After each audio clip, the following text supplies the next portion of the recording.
Ketibaan vaksin pagi tadi adalah satu kelegaan besar buat rakyat Malaysia yang terpaksa hidup dalam pelbagai kekangan sejak setahun lepas.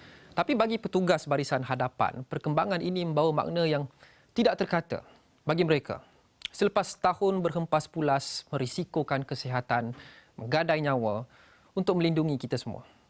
Ketibaan vaksin pagi tadi bukan sahaja perkembangan yang mendominasi berita seluruh negara hari ini. Tapi ia juga detik yang mengingatkan kita akan jasa frontliners melindungi kita semua sejak setahun lepas. Dan ingat, perjuangan mereka masih lagi belum selesai. Kira-kira setahun lepas, saya menemui salah seorang frontliner di HCTM. Mungkin ada antara penonton kami yang ingat akan detik ini tahun lepas. Kita saksikan. Apa pesanan anda semua kepada rakyat Malaysia? Kami berkorban jiwa dan kami berkorban masa untuk family kami, semata-mata untuk korang. So korang pun tolong kami. Kita jaga kita. Duduk di rumah, kita lawan COVID-19. Klip video itu tular. Individu dalam itu adalah Nur Hamiza Gulab, juru teknologi makmal perubatan di HCTM. Hamiza ada juga sekali lagi, kira-kira setahun selepas temu bual itu, Hamiza menyertai kami sekali lagi. Hamiza, dalam temu bual kita setahun lepas, Miza ada berkongsikan perik jerih frontliners. Miza sendiri berkata ada pada ketika itu, sudah sebulan tak jumpa anak dan sebagainya.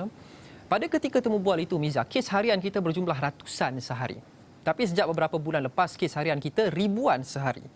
Bagaimana kenaikan mendadak gelombang ketiga ini memberi kesan kepada petugas barisan hadapan sejak beberapa bulan lepas? Okey, Lokman. Okey, perjuangan kita masih kena teruskan sebab kita masih belum menang. Okey, kami masih lagi meneruskan kerja kami seperti biasa dalam kapasiti kemampuan yang kami mampu.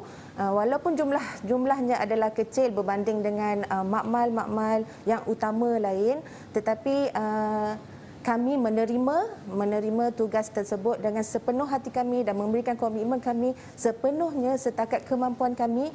Walaupun kiranya itu merupakan hanya satu contribution yang kecil kepada kerajaan dan juga kepada projek besar yang kerajaan sedang lakukan sekarang. Banyak Miza kongsikan yang juga menyanyak hati pada temu bual kita yang terakhir kira-kira setahun lepas. Miza berada dalam kedudukan yang unik. Frontliners semua, petugas barisan hadapan berada dalam kedudukan yang unik kerana mereka berjuang setiap hari sehingga ke hari ini. Jadi saya nak tanya, apa perasaan Miza apabila melihat vaksin akhirnya sudah tiba di Malaysia hari ini? Apa maknanya kepada frontliners di seluruh negara? Dia ibarat seperti satu cahaya di hujung lorong yang gelap, Lokman. Memang kita gembira, tapi kena ingat juga walaupun kita telah menerima vaksin, kita masih lagi perlu mengamalkan SOP dan juga segala 3W, 3S yang di mana kerajaan sarankan kepada kita untuk mengekang dan menghentikan wabak COVID ini sebab kita masih belum menang, Lokman, tapi kita pasti akan menang.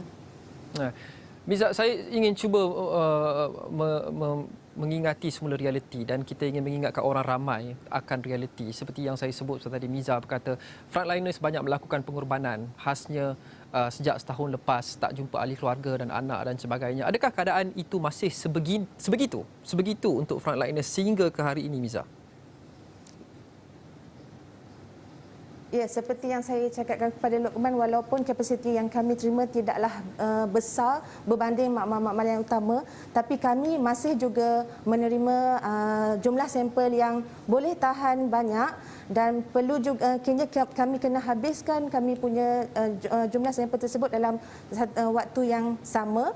So kerja lebih masa dan sekarang kami terpaksa kena kerja 24 jam untuk memastikan pengesanan COVID-19 boleh dijalankan pada bila-bila masa ketika kita punya pesakit memerlukan.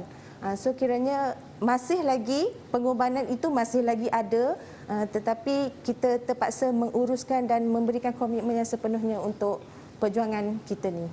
Okey Miza, secara ringkas ni soalan terakhir, rakyat ada feel good factor. Kita semua ada feel good factor, rasa bagus dan rasa lega vaksin sudah pun tiba. Tetapi daripada barisan hadapan, tatkala kita sudah menerima vaksin ini, bukan sudah diberi vaksin tapi sudah tiba di Malaysia, apa pesanan frontliners dan Miza kepada rakyat?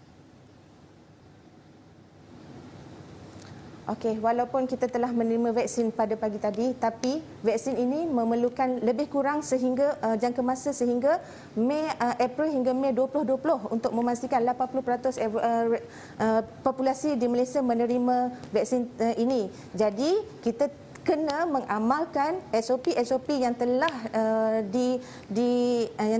kerajaan tetapkan dan juga masih mengamalkan 3W 3S, mengamalkan